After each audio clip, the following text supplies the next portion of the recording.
This is OTR FM, part of the IOM radio network.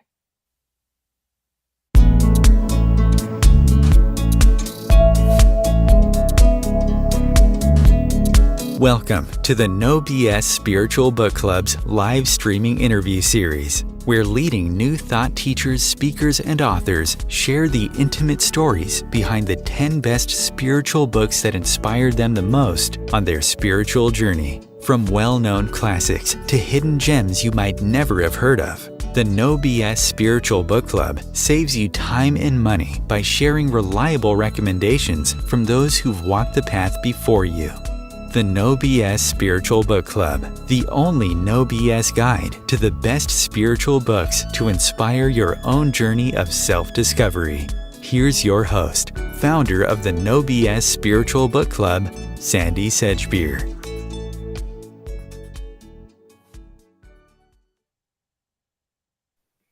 Hello and welcome.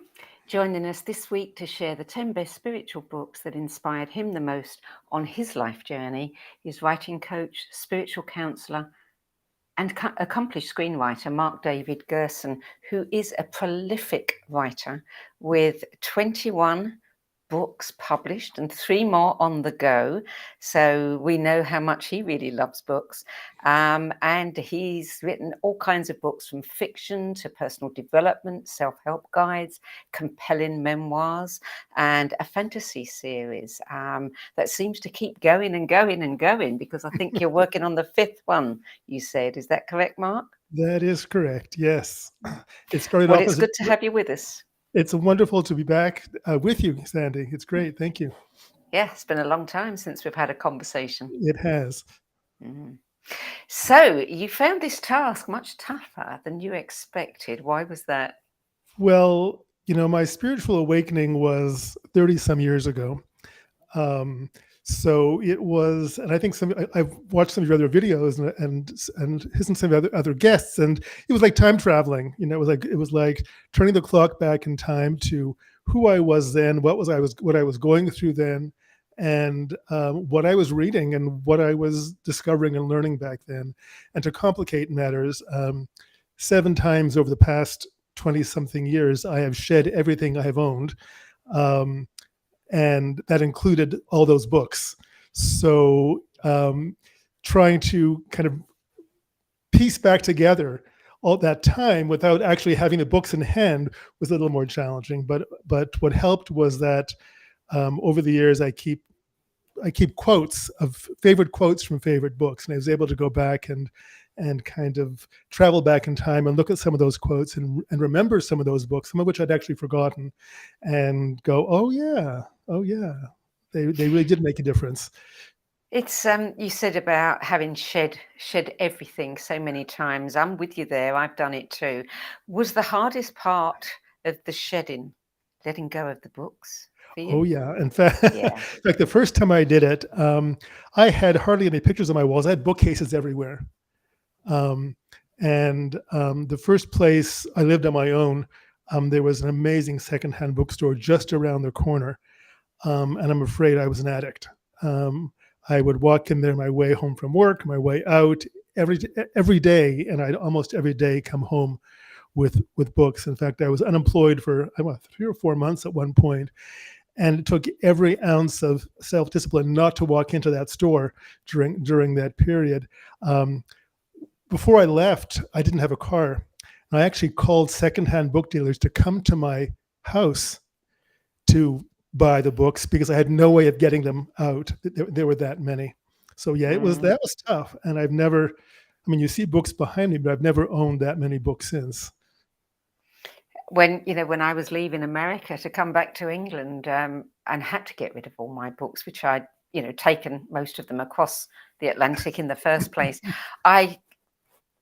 the only way I could actually get rid of them was to take pictures of every cover and keep it on my phone so that I could look for them in secondhand bookshops when I got back to England.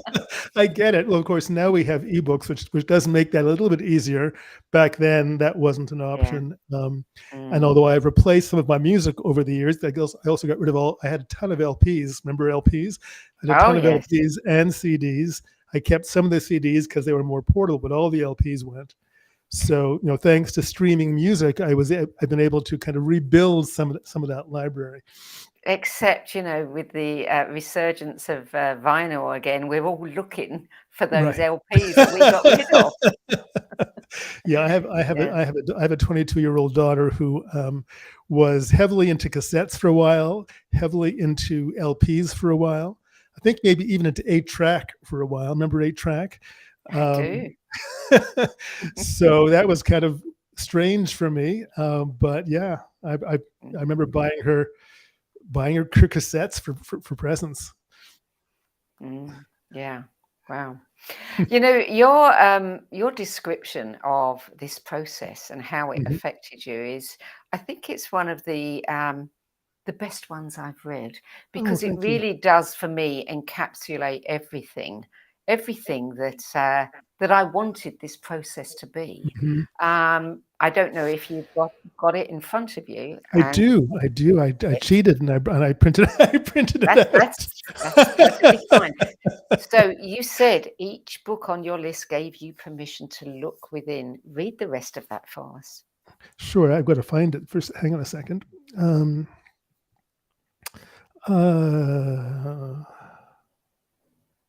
Okay. In its own way, each gave me permission to look within in ways I'd never before dared do, and each offered me a key into inner worlds beyond anything I could ever have consciously imagined. Today, I find threads in all those books that connect what I was then only discovering, with who I have become, with what I now write and teach, and with the journey that got me here.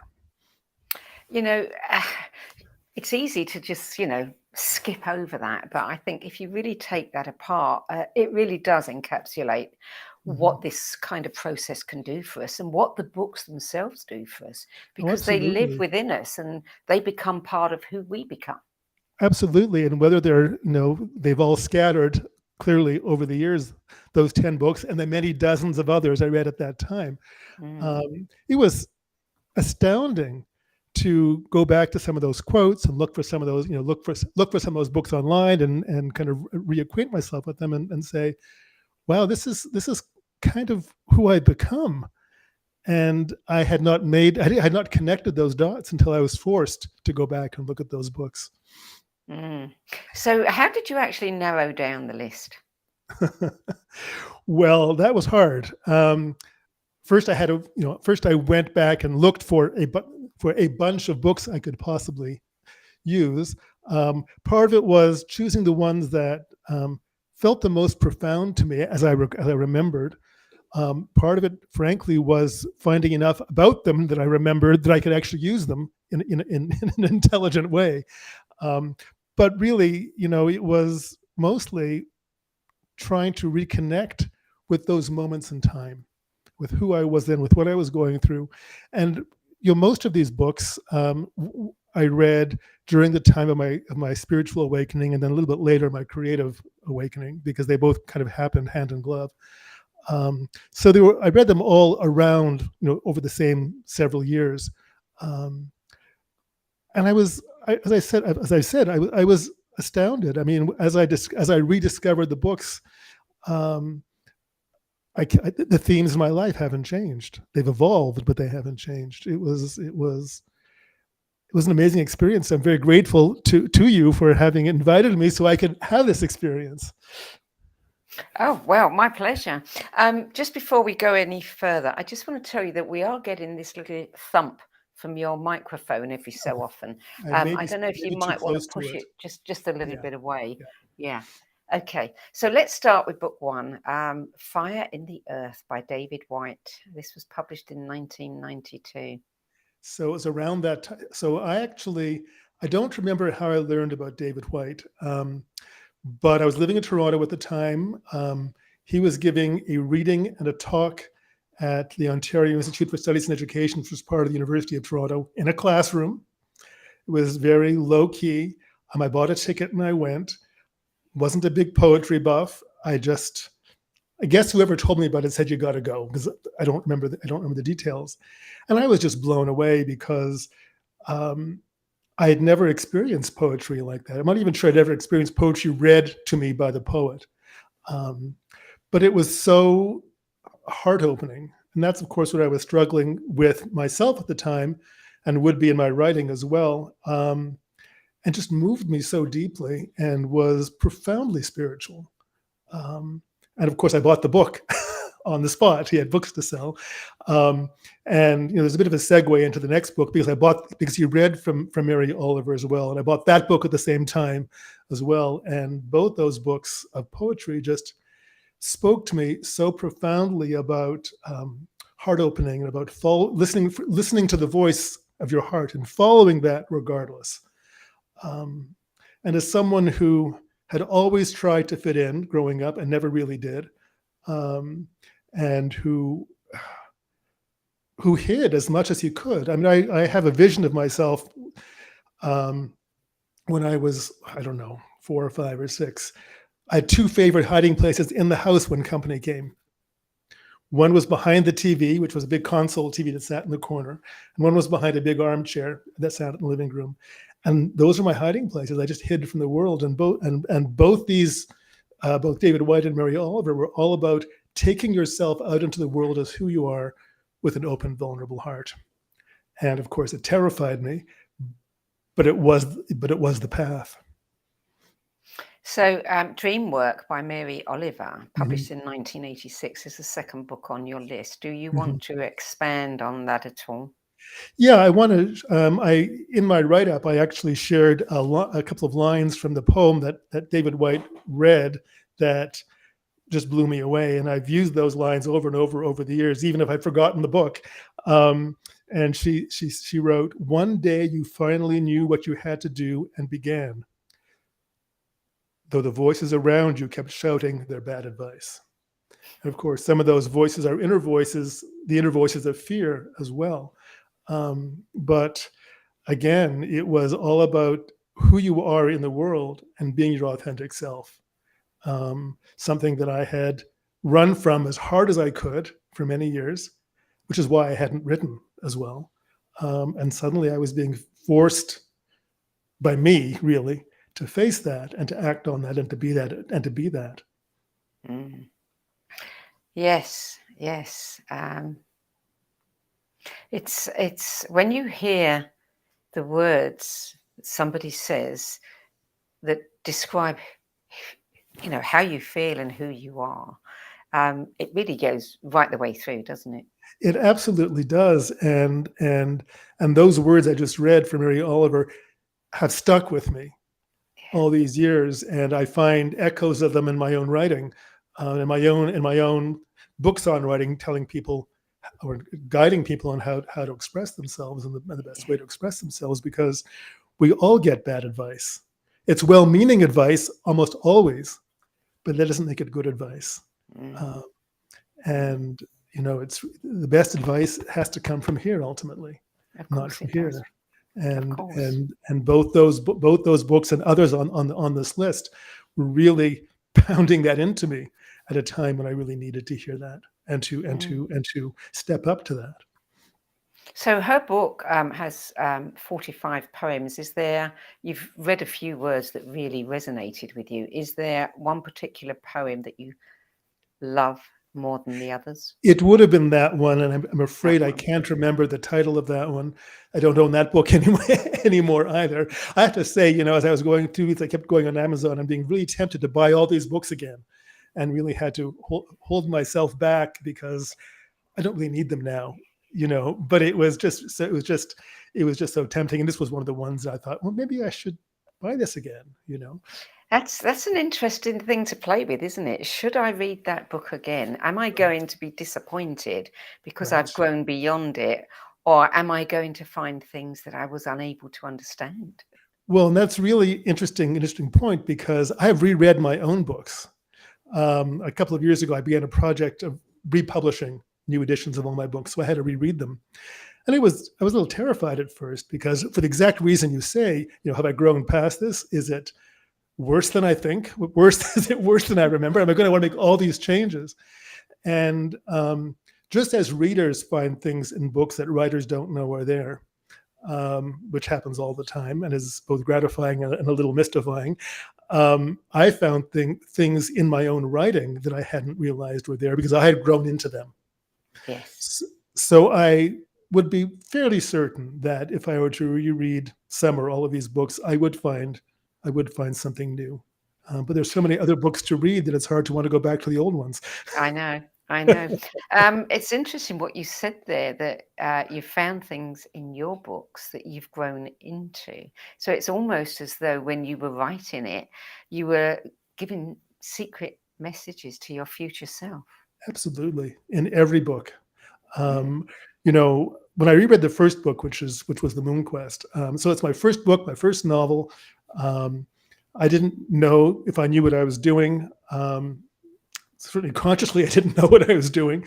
And that was the one I was most scared to read because it was the first and so many had followed it. And you'd think, well, you've grown it. I would hope I've grown as a writer and grown as a person through that time. And there were things in there that I read from it at a deeper level than I consciously wrote them.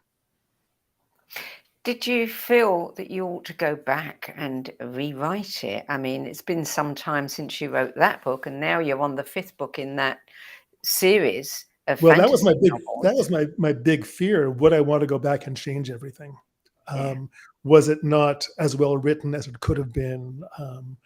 And apart from the few typos I found, embarrassingly, after all these years, there was nothing I wanted to change. And I was stunned by that and gratified by that and kind of in awe of that, not in awe of me, but in awe of the process that allowed those words, those stories to come through me. Mm. Mm. So moving on to book number 3, which is an incredible classic, winner of the 1963 Newbery Medal, A Wrinkle in Time by Madeleine L'Engle. 1962 she published that. Right. And it's beloved by many. Well, most people read that when they're in their teens. I didn't. I only discovered it when I was in my 30s, along with a whole bunch of other fantasy authors, mostly young adult fantasy authors, who like Madeleine L'Engle, wrote powerful metaphors for deeper spiritual truths in very, very simple stories. The A Wrinkle in Time is about the struggle between heart and head, ultimately, which of course was very much. I came from a background, where if I couldn't touch it, I couldn't see it, it couldn't exist. And my whole spiritual awakening was basically saying, if I can't see it and can't touch it, it probably exists even more. And A Wrinkle in Time, and so much more by Madeleine L'Engle, really, again, helped me get past that. I can't remember how I don't have the list in front of me, but I can't remember how many of these books are fiction or poetry or nonfiction. But I write fiction as well as nonfiction. And I sometimes find the storytelling more powerful than the prescriptions. Yes. Yes. Well, she said, didn't she? You have to write the book that wants to be written. And if the book will be too difficult for grown-ups, you write it for children. Right. And the thing is, she didn't write it for children. She wrote the book that she had to write. And one of the most inspiring things about this particular story, and I've told it in so many classes and in so many books, is that she'd already published adult fiction before A Wrinkle in Time. And when she submitted A Wrinkle in Time to her own publisher, it was turned down. They did not know what to do with it. And it took 2 years, and I think it was 26 rejections before somebody picked it up. And I saw an interview with her years ago on PBS where I guess after the 26th, after I don't know which rejection, she said, "I'm done." She covered up her typewriter and said, "No more writing. This is just, it's not worth doing." And she walked downstairs to her kitchen. She had an idea for a book about rejection. She rushed back up to her typewriter and began working on a new book. And she said, "Even if I've never published again, I'm a writer, period." And that's been such a profound message for me, because I've certainly had my moments of wanting to walk away. I went on strike once for a couple of weeks, and only lasted a couple of weeks. And that story always reminds me that this is who I am and this is what I do. And if nobody ever reads a book, which I hope is not the case, but if nobody ever reads a book, I still have to do it. Of course you do. Of course you do. She has a very interesting story. I was intrigued checking into her that her father was a journalist and novelist, and she didn't want to be in his shadow. So when she published her first book, A Small Rain, in 1945, she used the name L'Engle, which was her great-grandmother's name. And what particularly interested me there is the L'Engles were French Huguenot Protestants who fled religious persecution in the 16th century. I mean, my name, Sedgebeer, obviously it was my married name, but my ex-husband's family were also French Huguenots. Interesting. Yeah. And I didn't know that. Who fled and came to England. Right. And I've read tons of her books, and I did not know that story. I did read a bunch of her memoirs, and one of her memoirs is also on this list. And she also wrote about writing and the creative process.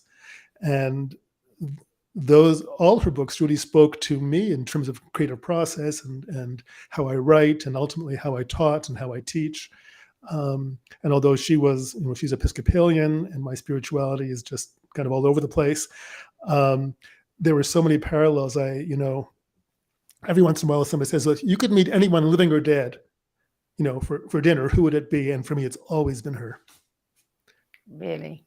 Yeah. So I just feel such from having read so much of her work, I just feel such a connection and not parallels, but again, connections in terms of how we've lived and what we believed and thought and how we've written.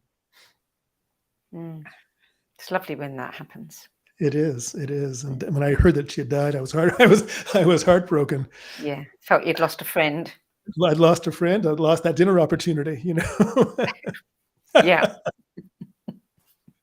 She's probably laying the table up in the sky right now. Good. And that's great. I'll be there when it's time.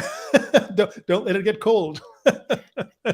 Absolutely. Okay. So book number 4, Letters to a Young Poet, Maria Rilke, 1929. 1929, and that's such a classic for so many people on a spiritual journey, or opening to a spiritual journey. I think what was most profound for me about this was they were written to a poet, to a writer who was feeling particularly insecure about his work, and had written to Rilke for reassurance and for guidance. And as someone who was just starting I was writing, but I wasn't writing anything particularly from here. As for someone who's beginning on that journey and really going deep with my writing, those letters just touched me deeply, and I could have been that young poet that Rilke was writing to, not only in terms of my spiritual journey, but in terms of my creative journey. It was. It was just very moving for me, and that was a book I kept after I got rid of all the books for a long time. I don't have it anymore, but I did keep it for a long time. Book number 5, Writing Down the Bones, Freeing the Writer Within by Natalie Goldberg, 1986. So that would have waited a little bit, because that's when I began really opening to my creativity. So that would have been a few years after some of the other ones. What struck me so much about Natalie Goldberg, and I had already, my writing journey, my creative writing journey began when someone talked me into going to a creative writing workshop. I kind of went like this and backed away, because my kind of stereotypical vision of a creative writing workshop is everybody wrote, they stood up, read their writing, they were immediately gunned down in a pool of blood, and that was the end of the class. And all my creative blocks, I think, were about judgment over the, in past years. And so I said, no way. And she just persisted. I was working as a freelance editor at a magazine in Toronto, and She was so soft-spoken. She was never pushy. In that moment, she pushed and pushed and pushed until I finally said yes, and it changed everything. And the way this woman taught her writing workshop was very similar to Natalie Goldberg. And when I discovered Natalie Goldberg, I guess I devoured this and her other books as well, because it was like with Madeleine L'Engle, it blended creativity in a way that I was experiencing. It wasn't just about writing, and it wasn't just about spirituality. It was the two as one. And the way I write and the way I teach writing, coach writers, comes from that same place of viewing. There's no separation. If it works for life, it has to work for creativity. If it works for creativity, it has to work for life. There's no other way. And Natalie Goldberg's books were a powerful validation of that for me. Book number 6, The Genesee Diary, Report from a Trappist Monastery by Henri J.M. Nguyen or Nouwen, depending on how you pronounce it. Right. So in 1994, when I sold everything I owned, including all those books, it was to move to Nova Scotia from Toronto. I felt a powerful call to go. There's a whole story behind that, which we don't have time for today, but I felt a powerful call to go. I sold everything but my very first car at the age of 39. Had to take driver's ed again because I had not driven for so many years that I was terrified of. I was terrified. And one day when I'm sitting in my rental in rural Nova Scotia, so I'm in the middle of nowhere, I see in the local paper that there's a monastery of Carmelite hermits that at the time had a compound inland, accessible only through very rough roads. And once a year, they had an open house. A little voice said, go. So I get in my car, go over the bumpy roads, the boulder rocky roads, and was very moved. Good Jewish boy at a Catholic mass. I was very moved. And as I'm walking back from the service, the Father Tom, I think it was the priest, he started chatting with me. I told him my story, that I sort of come to Nova Scotia. I was on kind of a retreat. He said, you should come to Nova Nata. It was called Nova Nata. You should come to Nova Nata for a retreat. And I thought, well, I'm already on a retreat, really. Why would I want to do a retreat within my retreat? So I said, thank you. And I said, I'd think about it. And I got home. And the next day I thought, he's right. I need to go back. So I called and booked a retreat. I think it was actually Thanksgiving week, U.S. Thanksgiving week. All the monks were Americans. So I had my very first American Thanksgiving dinner in Nova Scotia. And this book was in the library at Nova Nata. And I think because I was on a retreat of my own, because I was struggling with allowing myself to be more vulnerable in my writing. And Henri Nouwen was almost painfully vulnerable, talking about his loneliness and his journey, that I just devoured it. And I felt such a kinship and also a challenge. Can you do this? Can I do this? Can I open myself on the page in my work, in my life, in the way that this man has?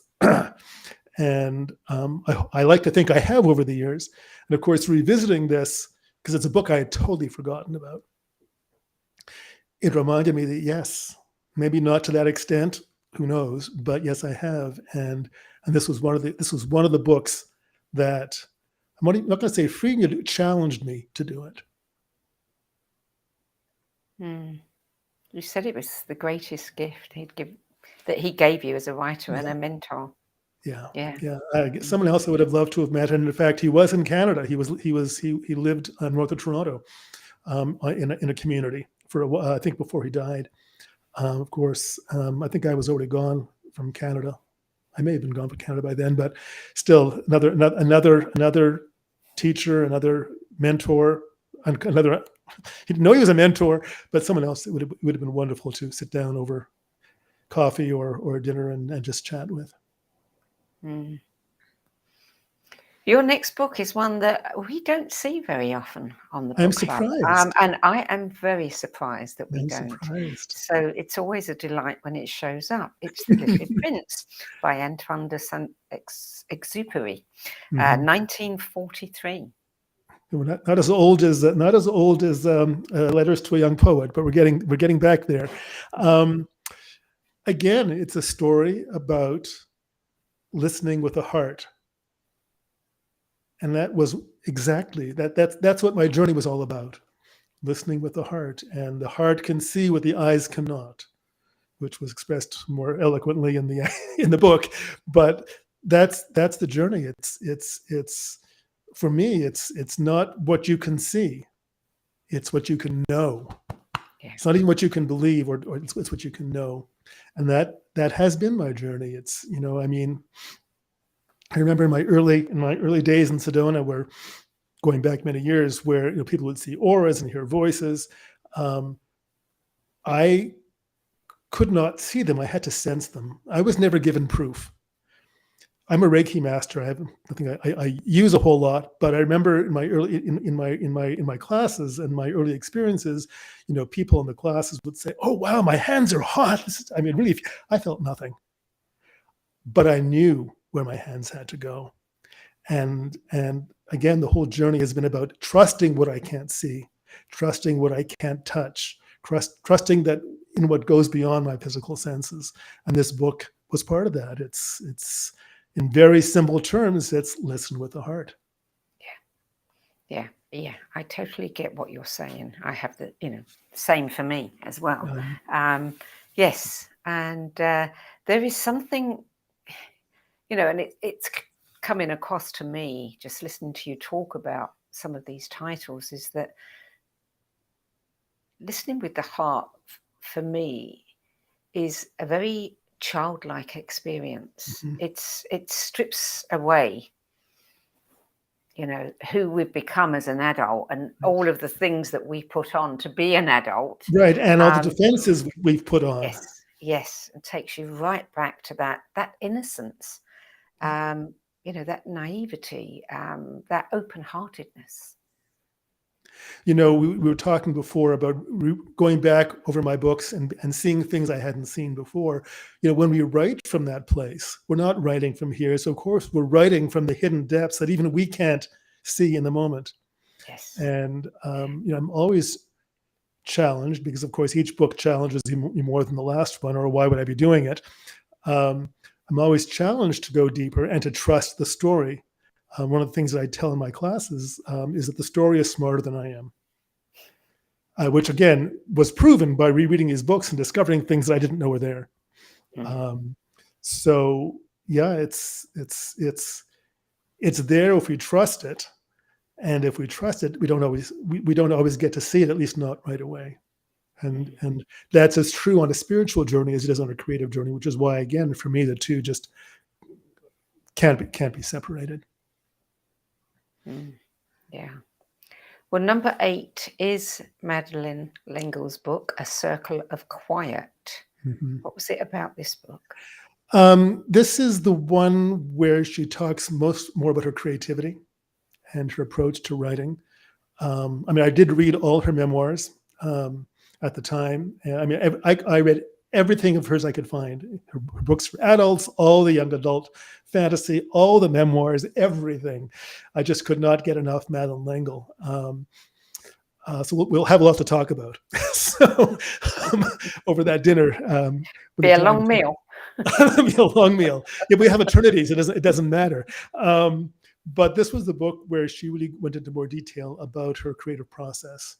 And it both inspired me and validated the ways that I had felt guided to write and felt guided to teach writing. Because again, with the wrinkle and going back to Wrinkle in Time, it was the story she had to write. It wasn't the story she wanted to write. It wasn't a story like anything she had ever written before. It wasn't a story in the beginning anybody wanted to read because it was turned down, And in the end, it won the Newbery Medal and many other awards. It sold tens of millions of copies. It's still read, and so the heart does know, and this method does work. And she, again, she validated that for me. She inspired me. She kept me going. And she talks about her doubts too, and that because it's not smooth sailing every day, either in life or in creativity. And to hear, again, the vulnerability in her story was also helpful. Yes, and it's thinking about writers, it's very hard to accept a rejection letter. If you've never been published. If you have been published, it's even harder to get a rejection letter. So, yeah, I can imagine that must have been quite an experience for her. Well, I mean, first to have your own publisher turn you down, it's like, whoa, you liked my work, what's wrong, Yeah. And then rejection after rejection after rejection. It's and there was no serious self-publishing in those days. If you didn't get picked up by a publisher, that was it. Yes, absolutely. That was it. And then to come to the place where she knew she had to do it regardless. Yeah. And I think that's the hardest place to come to, because then you realize I'm not writing for an audience. I'm writing for me. I'm writing because I have to. And the audience is the icing on the cake. But this is, every book I've written has been, or reread that I've already written, has been an energy activation. It's pushed me, and sometimes that isn't pleasant or pretty. And it's interesting how many classic books were rejected again and again and again. Watership Down, I think a horrendous number of times that book was rejected before it found a publisher and then became a movie. Dr. Seuss, I just story on right now. Theodore Geisel, his first book was turned down 2017, and I had one of the rejection letters in front of me because I quoted from it. This is not juvenile fiction. He is the best-selling fiction author of all time still. He's won a Peabody, Pulitzer, and I think it was 2 Emmys. So the rejections hurt. I mean, they hurt in a very emotional way, but they also hurt because you want to get out there. But ultimately, it's one man or one woman's opinion. Exactly. And you know what? When it does find a publisher and it is successful, it really hurts the publishers who turned it down. So one more rejection story that I love is the Beatles were turned down by they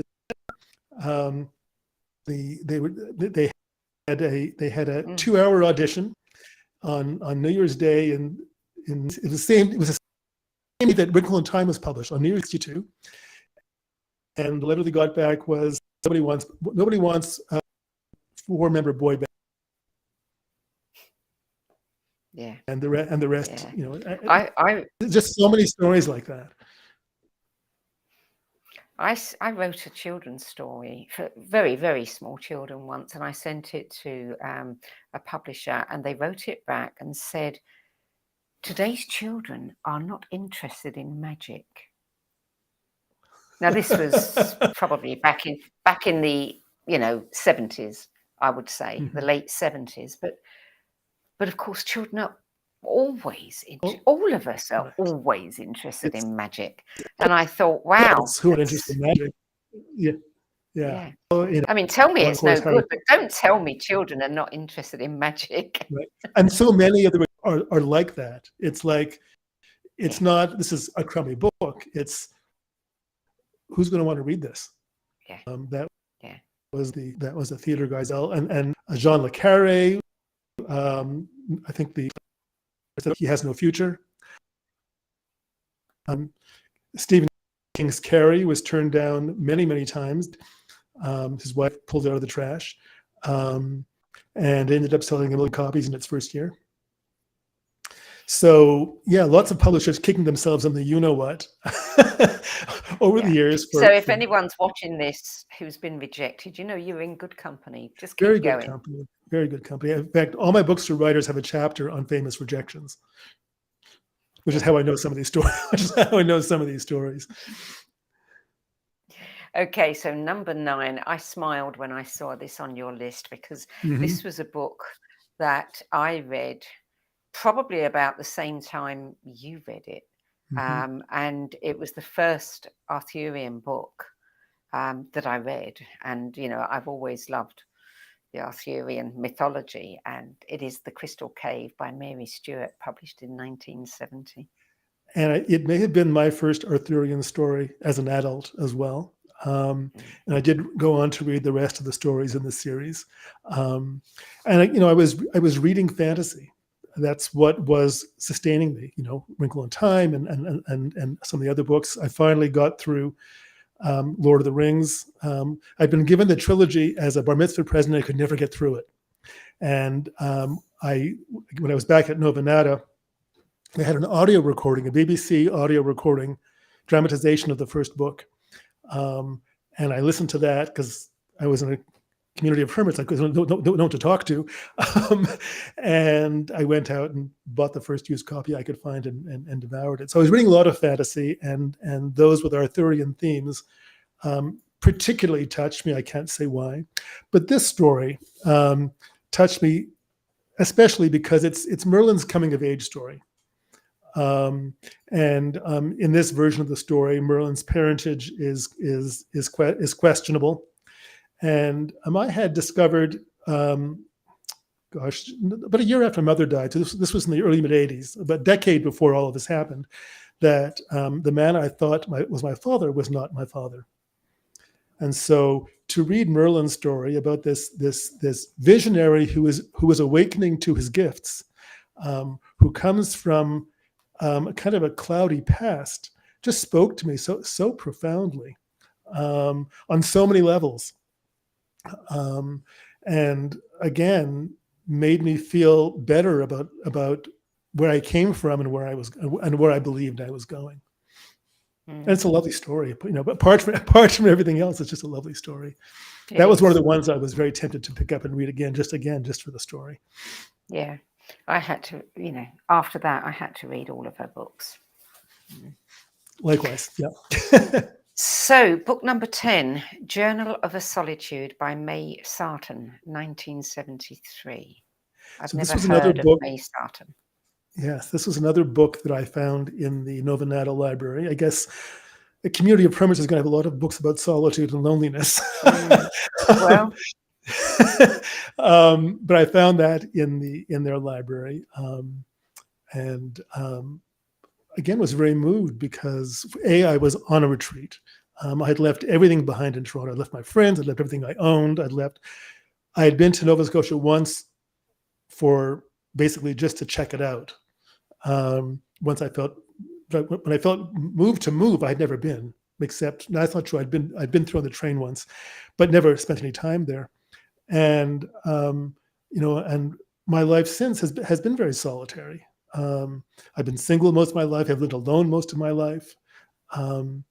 And so reading the story of again, a powerfully creative woman who has lived or had lived a life of solitude, and what that meant and what that was like and how that felt at a time when I had just retreated from the world.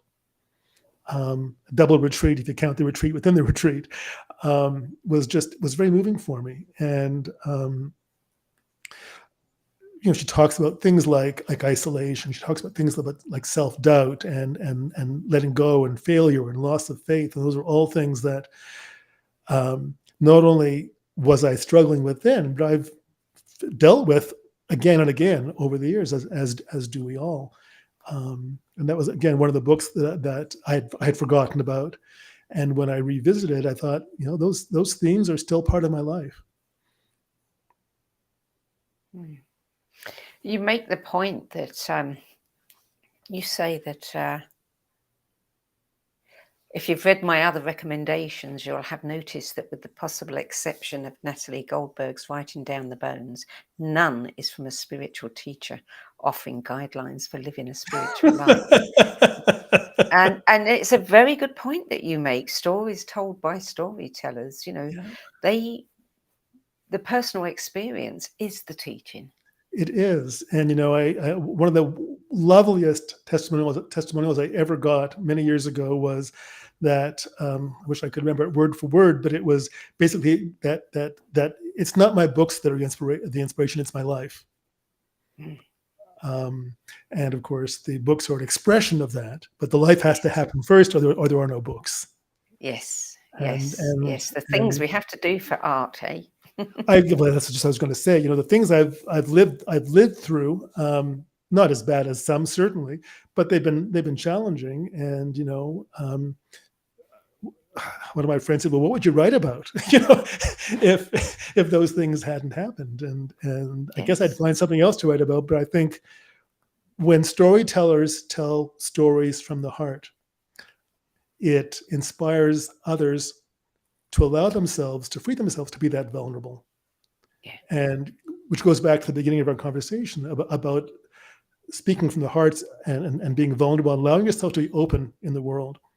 We cloak ourselves because we feel scared. The world is a dangerous place, and we hide.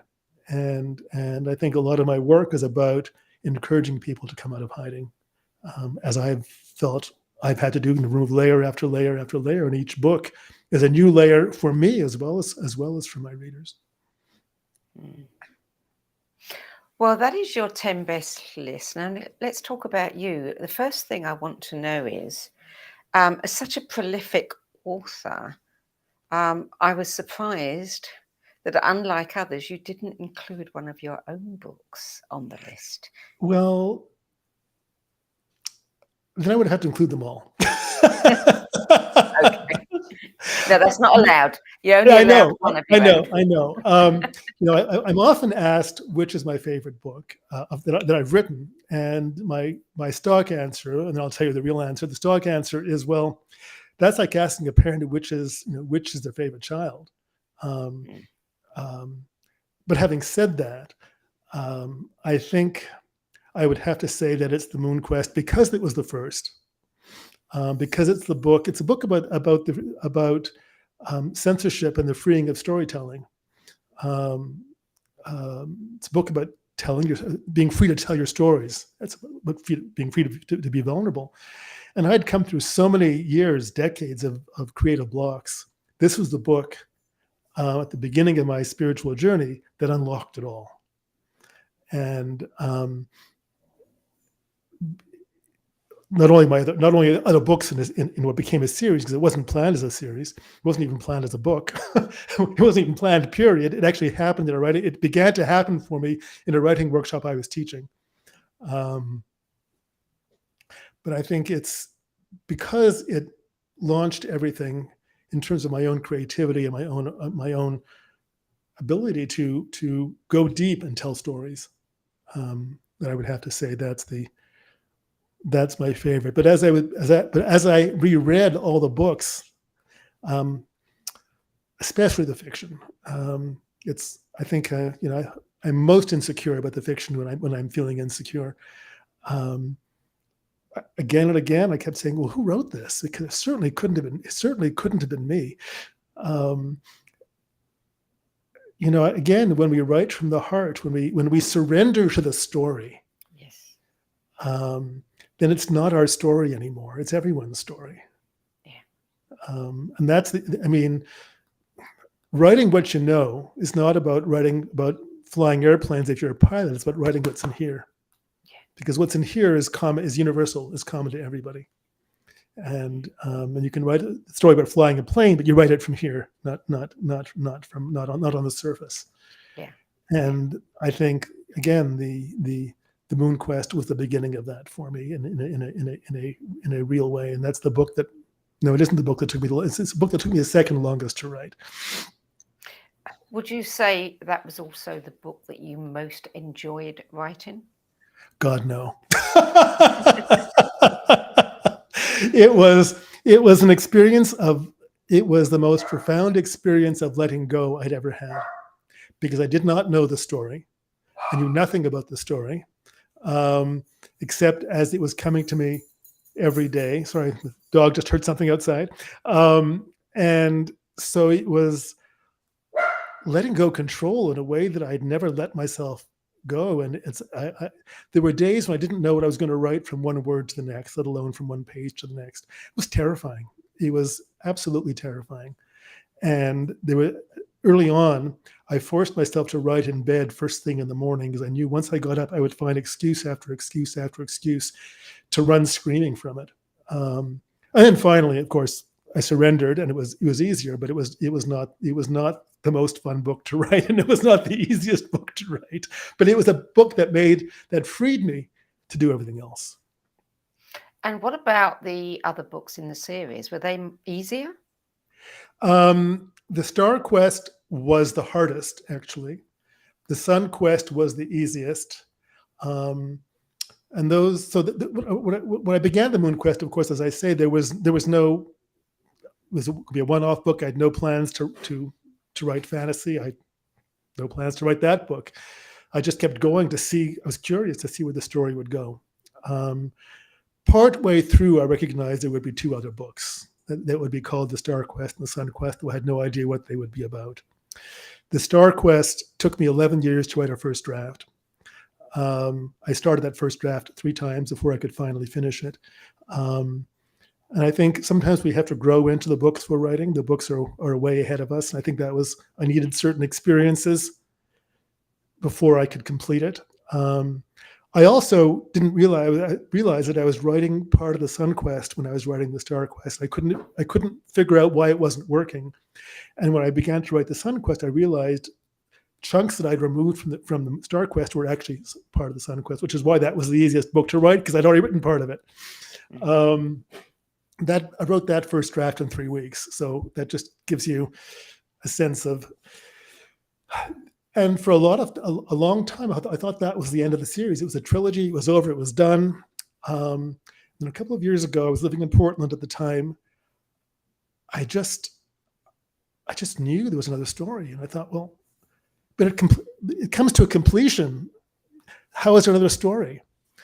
And I thought, well, I'll sit down and just sketch out, or just write something. And I decided to start it as a screenplay at that point. And I wrote an opening scene. And in this opening scene, a mother is telling her young son a bedtime story. And she gets to the end of the story. Normally he's asleep, but this time he's not. And he says, well, what happens next?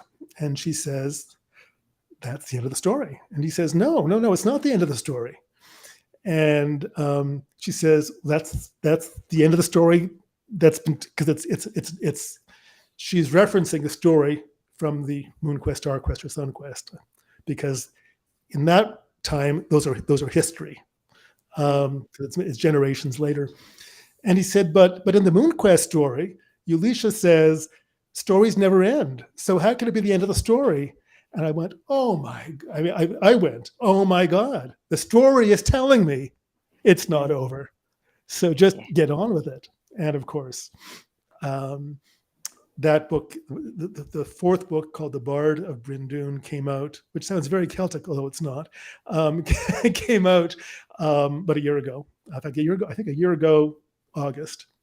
And I'm now working on the next book in the series, and I already know the title of the book after in the series. So, So from a one-off to a trilogy to a series that who knows when or if it's ever going to end.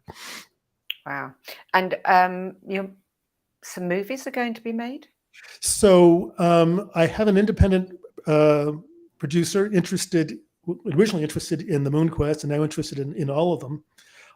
In fact, at a certain point, I switched from the Bard of Bryndoon screenplay and went back to working on it as a novel. And I sent it to Kathleen before it was published to see what she thought. And she wrote back and she said, this is the movie I want to make first. And I went, oh, I hadn't planned to ever finish that screenplay until the other movies were made.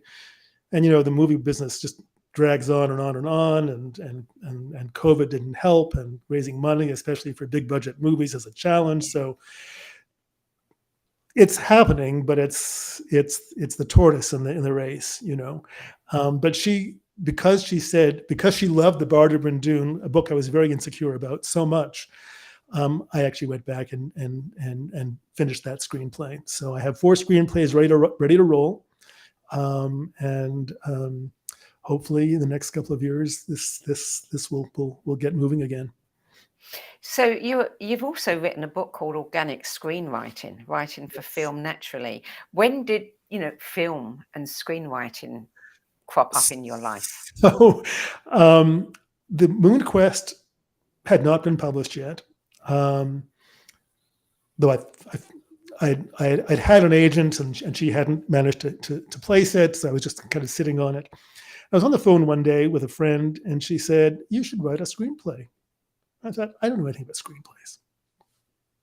And I thought, well, you didn't know anything about writing novels either, so you can't use that one as an excuse. So I ignored it, and she mentioned it again a few months later, and I ignored it. And that's a little bit of a pattern here. And she mentioned it a few months later, and I thought, well, we'll see. So I was actually on an open-ended road journey then too, and I went into I was going to Santa Fe, so I went into Borders in Santa Fe at the time, and looked for books on screenwriting to see if I could find a book because I knew screenwriting was very technical and very kind of engineered, and that was not how I wrote, or how I write. And I thought, I wonder if I can find a book that is a little bit more intuitive. And I did not. I found books that kind of were on the fringes of that, but everything was very rule bound. So I wrote the screenplay anyhow, and that was when I met the producer at a book signing for the Moon Quest a few months later, and that's how all that happened. And she loved the screenplay, so I guess I figured I could write screenplays, and decided that if I couldn't find a book on screenwriting that expressed my philosophy, which apparently works because someone likes my screenplay, then I would write my own. And I called it Organic Screenwriting because I wanted to differentiate it from all the books on screenwriting that were so engineered. Screenwriting is so often taught as an engineering project, not as a creative project. And one of the loveliest testimonials I got from a screenwriter was saying, "Thank God we have a book on screenwriting that focuses on storytelling." Yeah. And that really is, so it's called Organic Screenwriting, Writing for Film, Naturally. Yeah. What are you reading now? What am I reading now? I'm reading a novel, and I can't remember the title of it, which is kind of embarrassing. I'm reading it on my Kindle. I hardly really read any nonfiction anymore. I'm all about stories and storytelling, and I particularly like stories set in the South because Southern writers just have such an amazing U.S. South of telling stories. Although this one is actually set in, oddly, New Mexico and Devon. So a little bit different. A little bit different, yeah.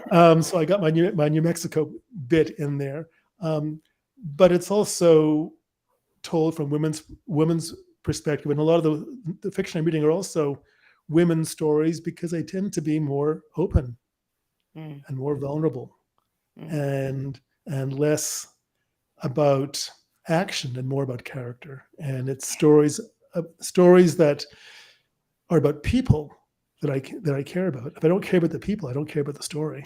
Absolutely. And I'm old enough now that I don't give books as much of a chance as I used to. If the characters if I don't feel them, then I move on. Yes. Yes.